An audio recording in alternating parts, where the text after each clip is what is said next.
अस्सलामु अलैकुम वरहमतुल्लाहि वबरकातु। प्यारे दोस्तों, एक बादशाह की 7 बेटियां थीं। एक दिन बादशाह बहुत खुश होता है और अपनी सारी बेटियों को बुलाकर कहता है कि मैं तुमसे एक सवाल पूछूंगा, अगर सही जवाब दोगी तो तुम्हारी पसंद का इनाम भी तुम्हें मिलेगा।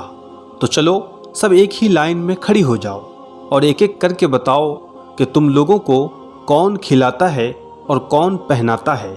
दोस्तों, 7 बेटियों में से 6 बेटियों ने जवाब दिया, अब्बाजान हम तो आपका ही दिया हुआ खाते हैं और आप ही का दिया हुआ पहनते हैं।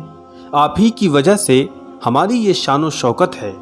ये सुनकर बादशाह बहुत खुश हुआ और सबको उनकी मनपसंद का इनाम दिया। और जब सबसे छोटी बेटी की बारी आई तो उन्होंने कहा, मैं तो अल्लाह का दिया हुआ खाती हूँ और अपनी किस्मत का पहनती हूँ और ये सब मेरा नसीब है। बादशाह ये जवाब सुनकर बहुत गुस्सा हुआ और अपनी छोटी बेटी से कहा, ऐ कमबख्त, तुम्हें इसकी सज़ा ज़रूर मिलेगी। तो शहज़ादी ने कहा, जो हुक्म अब्बाजान। तो बादशाह ने अपने सिपाहियों को हुक्म दिया कि जाओ और इसे जंगल में छोड़ आओ, मैं भी तो देखूं ये कैसे मेरे बग़ैर अल्लाह का दिया हुआ खाती है और अपने नसीब का पहनती है। शहज़ादी से सारे जेवर ले लिए गए और खस्ता हाल कपड़ों में बग़ैर किसी साजो सामान के बादशाह के कहने पर उसे जंगल में ले जाकर तन्हा छोड़ दिया गया। लेकिन शहज़ादी बहुत मुतमईन थी और उसे अल्लाह की ज़ात पर पूरा भरोसा था कि जो भी ऐशो इशरत मेरे नसीब में लिखा है वो मुझे ज़रूर मिलेगा। और जब सिपाही शहज़ादी को जंगल में तन्हा छोड़कर जाने लगा तो शहज़ादी जंगल में चारों तरफ देखने लगी। चारों तरफ जंगल ही जंगल था। दोपहर से शाम होने वाली थी तो शहज़ादी ने सोचा, क्यों न थोड़ी सी लकड़ियां जमा कर लूं, ताकि रात को आग जलाऊंगी, ताकि कोई जंगली जानवर मेरे पास नहीं आएगा। रात भी आसानी के साथ गुजर जाएगी। तो शहज़ादी जंगल में लकड़ियां तलाश करने के लिए चल पड़ी। तभी उसकी नज़र एक झोपड़ी पर पड़ती है जहां बाहर एक बकरी बंधी हुई थी और अंदर से किसी की खांसने की आवाज़ आ रही थी। पहले तो वो शहज़ादी बहुत ही ज़्यादा हैरान हुई कि आखिर इस वीरान जंगल में झोपड़ी कहाँ से आई। जब वो उस झोपड़ी के अंदर दाखिल हुई तो क्या देखती है कि एक बूढ़ा ज़ईफ़ आदमी चारपाई पर लेटा है और खांसते खांसते पानी पानी पुकार रहा है। तो शहज़ादी कमरे में इधर उधर देखती है तो एक कोने में पानी का एक गड्ढा रखा हुआ होता है। तो वो एक गिलास में पानी भरकर वो बूढ़े शख्स को पिलाती है और उस झोंपड़ी की साफ सफाई करने लगती है। इतने में वो बूढ़ा आदमी शहज़ादी से पूछता है, बेटी तुम कौन हो, कहाँ से आई हो और इतने वीरान जंगल में तुम अकेली क्या कर रही हो। तो शहज़ादी ने अपना पूरा मामला उसे बताया कि वो उस वीरान जंगल में कैसे पहुंची है। तो वो बूढ़ा आदमी शहज़ादी को झोंपड़ी में रहने की इजाज़त देता है और कहता है कि मैं शहर में काम करता हूँ और सुबह शहर चला जाऊँगा और 8 दिन के बाद आऊँगा। तुम यहीं पर रहो और झोंपड़ी में खाने पीने का सामान भी मौजूद है। पास में ही एक नदी है, तुम वहाँ से गड्ढे में पानी भरकर ले आना।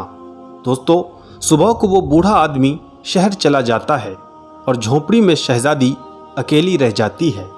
वो झोंपड़ी को साफ सफाई करके बकरी का दूध निकालती है, आधा अपने लिए रखती है और आधा बाहर रख देती है, ताकि रात को अगर कोई जानवर भूखा प्यासा होगा तो वो इसे पी लेगा और फिर खुद अंदर झोंपड़ी में आकर सो जाती है। और सुबह सवेरे जब शहज़ादी की आंख खुलती है तो देखती है कि दूध का बर्तन तो खाली है, लेकिन उसके करीब ही कोई लाल चीज़ पड़ी हुई है जो देखने में बहुत ही नायाब और कीमती मालूम होती है।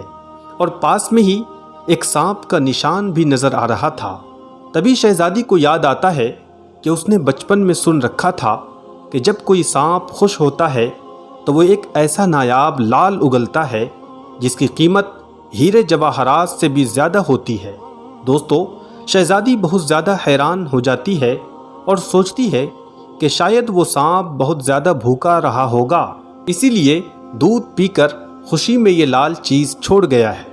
फिर वो नायाब चीज़ उठाकर अपने पास रख लेती है और फिर दूसरी रात दूध बर्तन में रखकर उसी जगह रख देती है और अगली सुबह देखती है तो फिर कोई नायाब चीज़ वहाँ रखी हुई होती है। दोस्तों, ऐसा करते करते 7 दिन गुजर जाते हैं और उस शहज़ादी के पास वो 7 हीरे जमा हो जाते हैं और अगले ही दिन वो बूढ़ा शख्स शहर से वापस आ जाता है।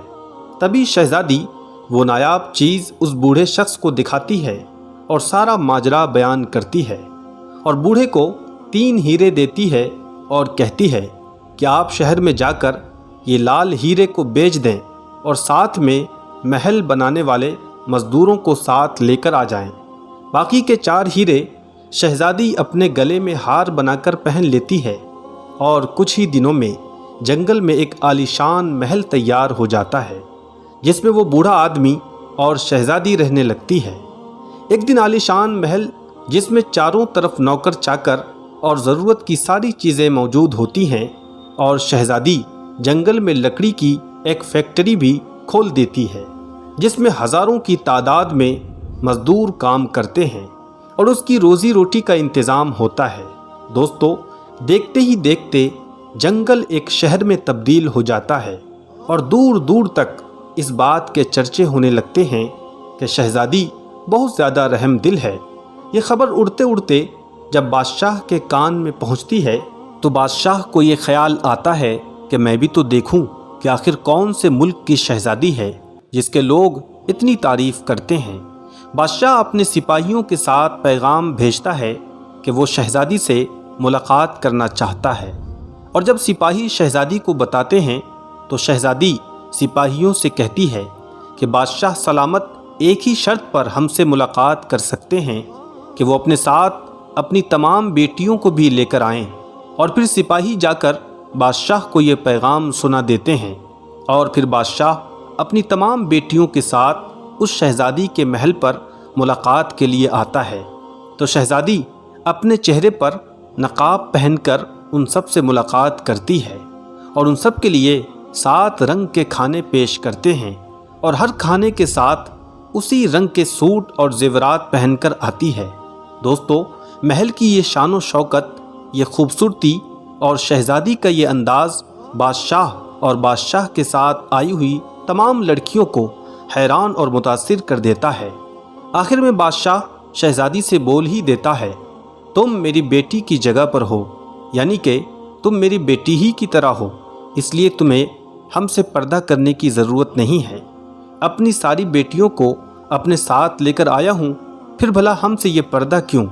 दोस्तों, बादशाह के बहुत ही इसरार करने पर वो शहज़ादी कहती है, ठीक है, मैं तैयार होकर आती हूँ। उसके बाद तमाम शहज़ादियाँ आपस में गुफ्तगू करने लगती है कि ये इतने महंगे महंगे जेवरात पहन रखी है, अब ये कैसे तैयार होकर आएगी। इतने में सब देखते हैं कि दूर से खस्ता हाल कपड़ों में कोई आ रहा है और फिर गौर करने पर बादशाह को ख्याल आता है कि ये तो अभी तक ज़िंदा है।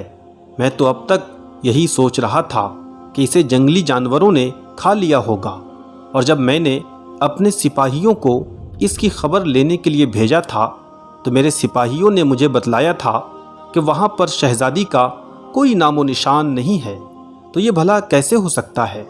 दोस्तों, बादशाह खुशी से झूम उठता है और कहता है कि शहज़ादी को बुलवाओ, मैं तुम्हें शहज़ादी से आज़ाद करवा कर यहाँ से ले जाऊँगा, चाहे तुम्हारी कीमत में मुझे पूरी बादशाहत क्यों न देनी पड़े।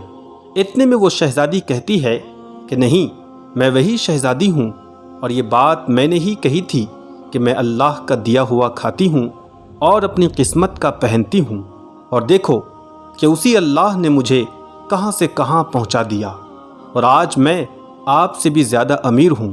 फिर शहज़ादी अपना तमाम हाल बादशाह को बताती है कि आखिर वो इस मकाम तक कैसे पहुँची, और बादशाह को अपने गले का हार दिखाती है जिसमें अब भी 4 हीरे लाल रंग के मौजूद थे। ये सुनते ही सारी शहज़ादियाँ दिल ही दिल में रश्क करने लगती है और कहने लगती है, काश हमने भी यही कहा होता कि हम अल्लाह का दिया हुआ खाते हैं और अपने नसीब का पहनते हैं। दोस्तों, हम सबको भी हमेशा अल्लाह पाक की ज़ात पर यकीन रखना चाहिए اور اللہ پاک جس حال میں رکھے اس حال میں اللہ کا شکریہ ادا کرنا چاہیے۔ یقیناً اللہ پاک آپ کو کبھی تنہا نہیں چھوڑے گا۔ دوستو، آج کی اس ویڈیو سے آپ کو کیا سبق ملا اور آپ کو کیا سیکھنے کو ملا، کامنٹ میں ضرور بتائیے گا۔ ویڈیو اگر اچھی لگی ہو تو ویڈیو کو لائک کر کے